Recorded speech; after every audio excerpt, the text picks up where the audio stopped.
Where does this all go? Where does this all go? I think one of the problems is in this country, we are told, do you know the term American exceptionalism? Sure. Okay, how many of you travel to other countries? Okay, 3/4 of you. And when you travel to other countries, do you run into a lot of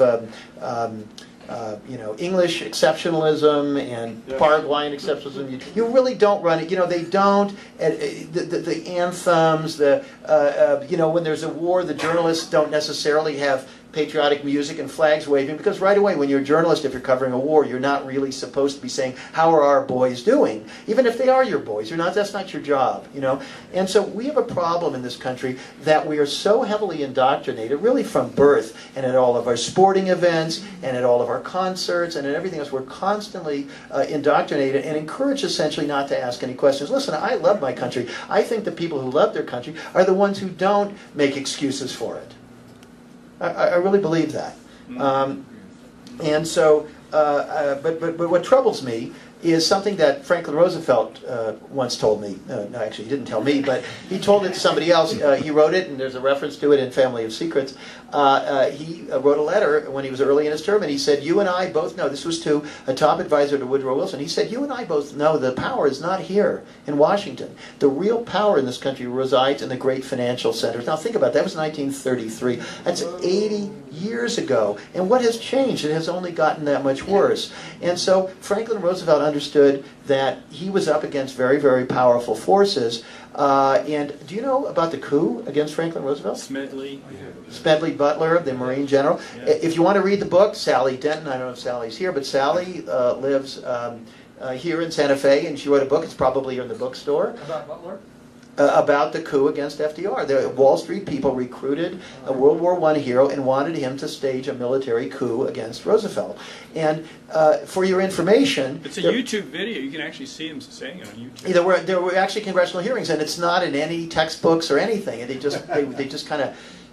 go right past it. And when I worked on Family of Secrets, and I spent 5 years on that, I was trying to figure out the rise of the Bush family, how they got to the top and the things they did. And I had no answer. I had no agenda, except that I thought there's got to be more to this story. And I dug and I dug and I dug, and a year or two of very, very little, mostly meeting people who sort of weren't curious. And they said, well, what do you think you're going to add? We already know that he was a doofus, it was this, it was that, the father, their connections, money, who cares? And I said, well, I care. I'd like to know. And, after about a year and a half or something, I kind of dropped through a trap door into a whole other parallel universe. And that's the universe that's right here in Santa Fe with everybody with the security clearances and everything else. There are other things going on that people don't talk about.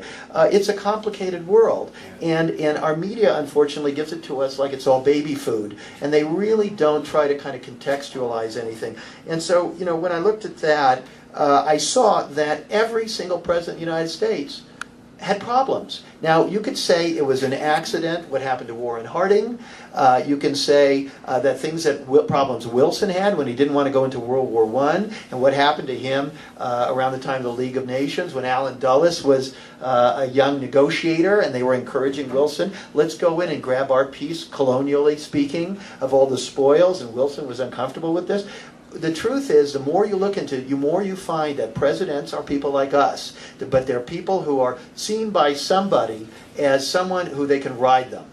And they say, this person is attractive. He's the president of Princeton University. He's a black constitutional law professor. It's a woman who could be the first woman president. And the people, all they want is something new. A woman, a gay president, a black president, this, that, somebody who's good looking, somebody who speaks well. That's all the public has an appetite for. That's all the media has an appetite for. And those poor people, I hate to use the term schnooks, but they get in there and they have no idea what is going on. I kid you not. They get in there, and here's what it's like. You got a 6 a.m. briefing, okay? Now just imagine you're Barack Obama. 6 years before he was president, he was a state legislator in Illinois. Now, he gets in there now, Mr. President, and all these guys, generals and whatever, he has no idea who they are. He's never met them before. And they say, Mr. President, we've looked at this and we see several options.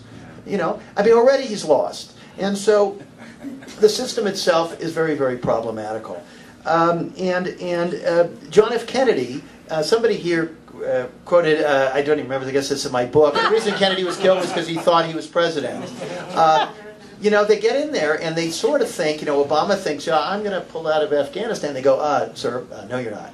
And so they learn, and then all these weird things start happening. I don't know if you know, we have an article called What Obama is Up Against. And it's all these strange things. The Secret Service dropped his top secret schedule in a gutter when he was in Australia, and it was found by Australian journalists. And then a man fired a rifle into the White House, and then that weird couple got in there and scared the heck out of him. Remember that? Yeah. Do you know how that couple got in there? They got in through Robert Gates' office.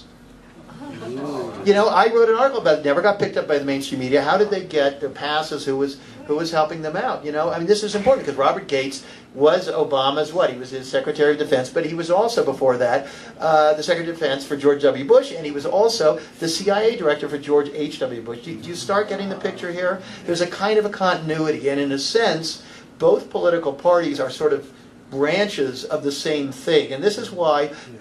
When you watch the debates, you know, Dennis Kucinich is so far off camera that he's not on camera practically, you know, and he gets to say less than anybody else and so forth. And it's not just him. There are other people, Mike Gravel, a man who used to be a U.S. Senator, you know, don't want him to say anything. Obviously, he's a kook, you know. And so we don't really have a dialogue in this country about options. You ever heard of the 1%?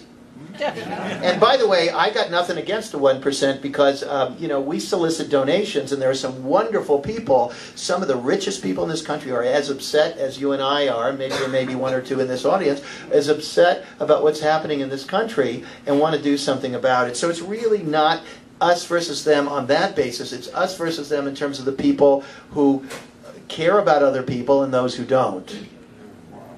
And so I think we have to kind of look at all of these problems with water and uranium and all these things and say, who's really ruining life on Earth? Who's really hastening, as some scientists say, that 50 or 60 years from now, potentially there could be no life on Earth? I don't know if you've heard this. There are credible, internationally known scientists who actually are saying that. And so it's probably worth inconveniencing ourselves a little bit to deal with this. So all of these issues are related to the nature of the state itself. The nature of the state itself. And, you know, to some extent, this country has always been run by moneyed interests. If you go all the way back to the Founding Fathers, it was not exactly representatives of ordinary people. I don't have time here, and there's some very, very fine books by, you know, who they are with other alternative histories of this country. But it is healthy to at least acknowledge that and talk about it. And, you know, some people say, well, we don't have a democracy anyway, we have a republic. And I say, well, I'm not so sure about that either. But, you know, at least let's talk about these things. Getting back to the issue of cyber and our need to spy on everybody else, the fact of the matter is we're actually in bed with the same people we're spying on. And I just read, have you heard this? The United States just ordered attack helicopters from Russia. Okay, I mean, they have joint ventures. I've met people here in Santa Fe, very rich people, and they all saying I'm on my way to Beijing because I own a company there. Okay, so when they tell us that we, you know, the Chinese are, you heard about that, they were spying on us, they're breaking into our computers. Remember, they made a big deal about that. They made less a deal about the fact that Snowden revealed that the U.S. is breaking into their computers. And then in the end, we're all business partners. So we need to talk openly about what's really going on here. And I would argue to some extent what you're seeing is a division of the world by elites against everybody else.